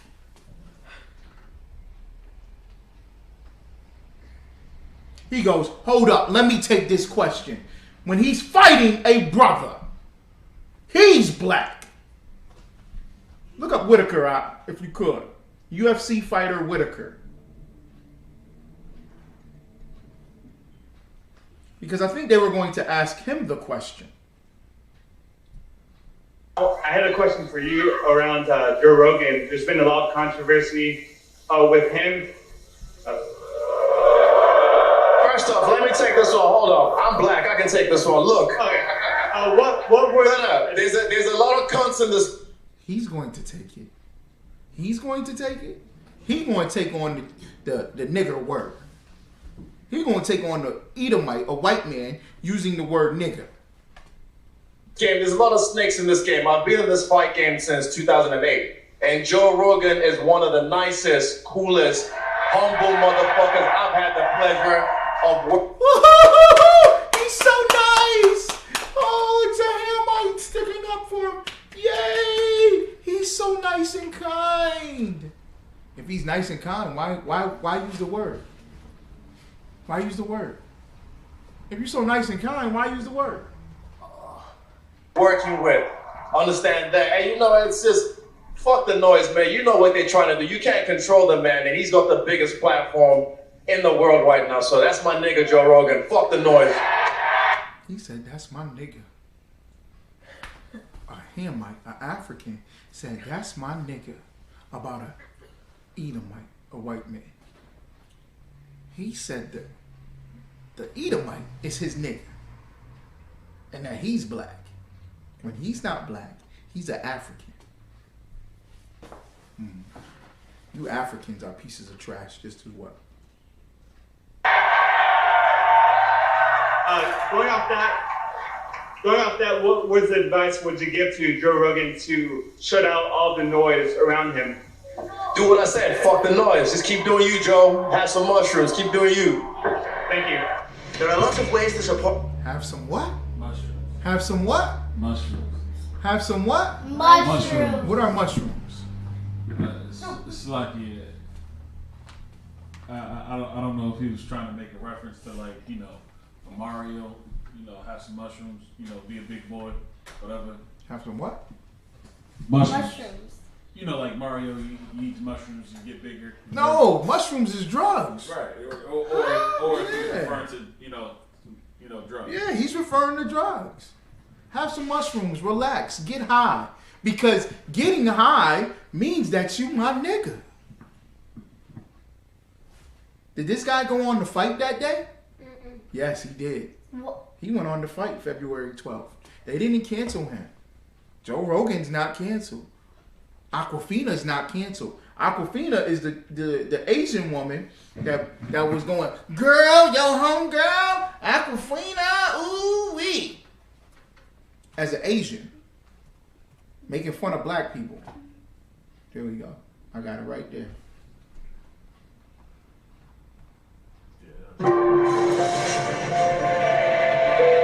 Sleep. Y'all sleep. Cause she follow the queen, living the dream, but don't sleep.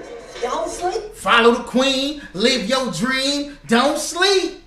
Don't sleep. Don't sleep on her. I'm trying to You $5 sucky what you want? Hurry up and buy a piece of trash. Wash your feet in the kitchen sink, dirty Moabite piece of trash. Because she might disappear, find that? Wait, right? She getting that though. She like... While actress... That's lit, right? That's lit, right? Ain't that lit? Ain't that lit? She's done this a number of accounts. She became famous from doing this. Follow the queen, living the dream, but don't sleep. Don't sleep. Listen to the music in the background. Because she might disappear, find that? Wait, right? She getting that though. She like... While actress and comedian That's lit, right? Okay. Now they grouped Joe Rogan and Aquafina with Whoopi Goldberg.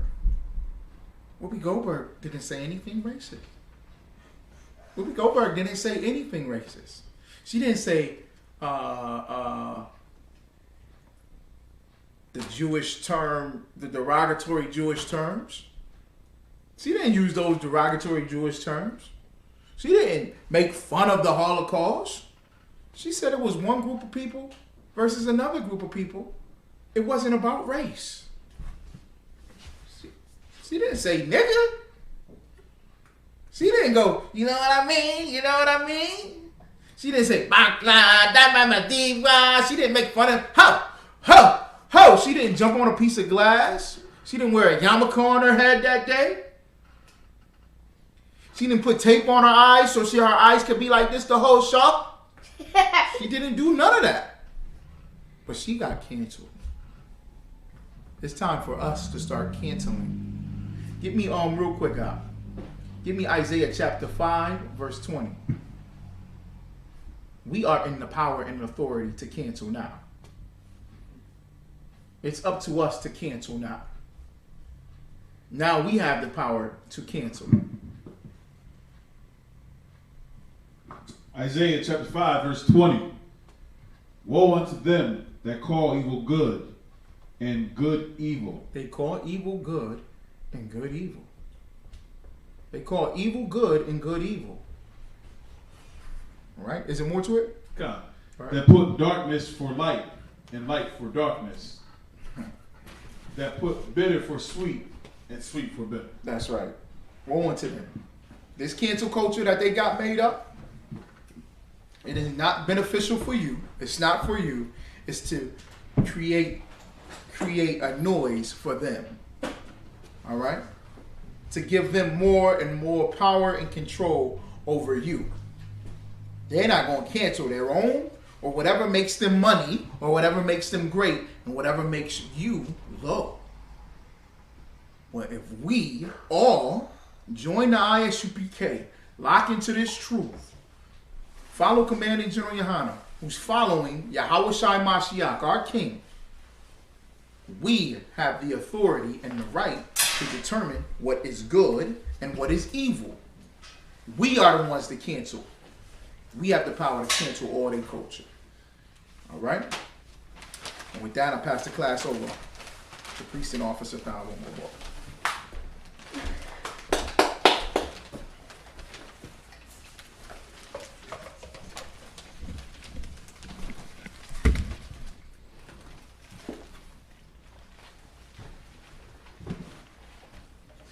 ISUPK Security announcement. ISUPK started 1 West 125th Street, Harlem, New York, under the leadership of Commander General Yohana, new brother and sister. New brother and sister coming to the school.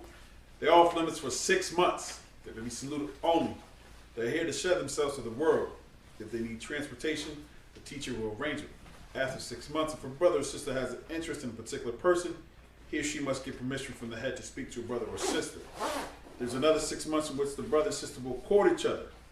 After this 6 month period, the brother and sister will get permission from the head to marry. Tithes, which is a commandment. Numbers chapter 18, verse 21. Malachi chapter 3, verse 8 through 10 means 10th in Hebrew, ma'ashara. 10% of every penny of any increase the Lord gives you a treasure department or teacher. Priest fund. For your offering for a priest, not mandatory whatsoever amount you would like. Upcoming holy convocations. Passover, April 15th, the week of April 15th. We're going to be having all types of events going on. That's Passover. following is going to be the Feast of Unleavened Bread.